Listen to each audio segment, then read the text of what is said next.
Vera Wayne fat suit on. So he's on the stand and he's describing his relationship with Cassie and Diddy. And he's saying that, you know, up until a few years ago, in New York, whenever they would come here, they would call him because he would engage in different sexual acts with them, right? Allegedly. So he's like, every single time he got the phone call, it was from Cassie. The way that he met them was through his boss. So his boss came to him one day and said, look, I have this couple who wants to do something for the wife. It's a bachelorette party. They need a male stripper. They didn't have a male stripper, so he went. He shows up in an NYPD t-shirt and he says, Cassie opens the door. She's in red lingerie. She's in a wig, dark glasses, and pumps. And she's like, listen, your boss told me that I'm supposed to give you $200. And this is what he's alleging.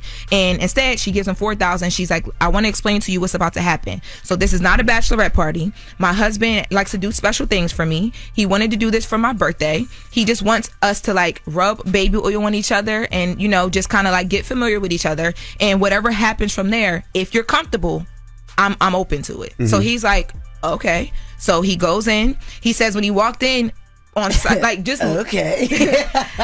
He literally said Cassie was one of the most beautiful women he ever seen in his life. He couldn't even believe that it was happening like this. So he walks in and he alleges that Puff was there sitting in the room, but you couldn't tell it was him because he had a bandana tied around his face and he had a hat on and he was sitting in the corner.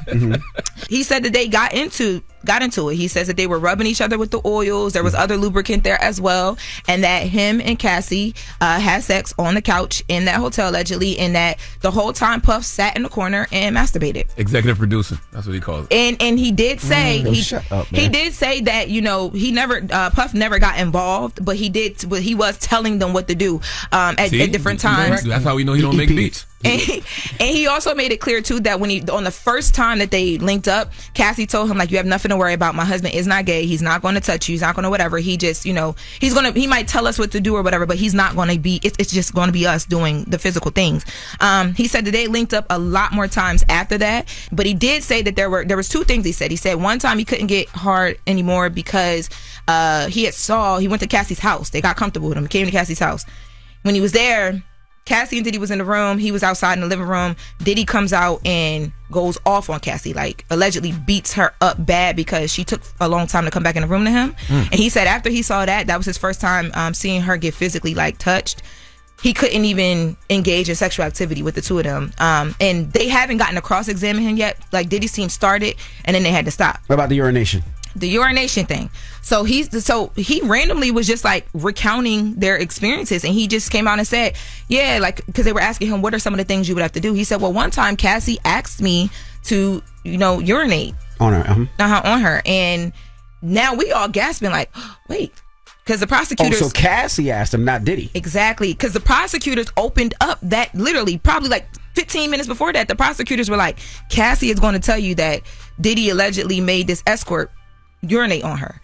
That there's an escort sitting in front of us sworn in on the stand saying, no, Cassie told me to do that. And this is what I was talking about yesterday when I said they're about to put Cassie through it, and I hope her husband isn't hearing anything he didn't already know. Yeah, right. You know, because if not, that gonna make for some very awkward moments at home. Yeah. And if you didn't know that your wife got urinated on and then found this out in court, that's a lot. Could you handle that? But let me tell you, not only because he had left, he was in the back of the court and then he went. I think they took up to like a back room. But the you know, all the Diddy kids are there, right? So his daughters are there. I was sitting behind them. It was awkward for me to watch them have to listen to all of this. After he started, the male escort started getting into a lot of the masturbation and stuff. They got up and left. Who told him to leave? Did Diddy say leave or? No, Diddy didn't tell them to leave. I don't know if there was a conversation or not. I looked up from writing and I saw them get up, so I don't know. But I know that they were like checking on each other throughout. I saw them ask like Christian at one point, like, "You okay?" Because they brought Kim into this as well, like having conversations about the jealousy that was between Puff and Cassie, because, you know, the defense is just trying to paint this as like this was just a jealous, toxic relationship, and it started with Diddy not being able to leave Kim alone up until the time of her passing. But there's more. I got to bring this back at the top of the next hour. I got more questions when we come back, because I want to know what Diddy was doing during all of this. Okay, what was his body language like? Got you. And then the kids were giving off some of the languages as well too, because when that male escort said that part about Cassie, Christian and Justin, like the way that they looked at each other, like finally somebody saying they feel like telling the truth. That's what it felt like. That's not what they said, but that's what it felt like. So we'll come back on the top of the next hour, because there's a whole nother witness, and they broke this witness down on the stand. All right. Which witness y'all want to go with first? The male escort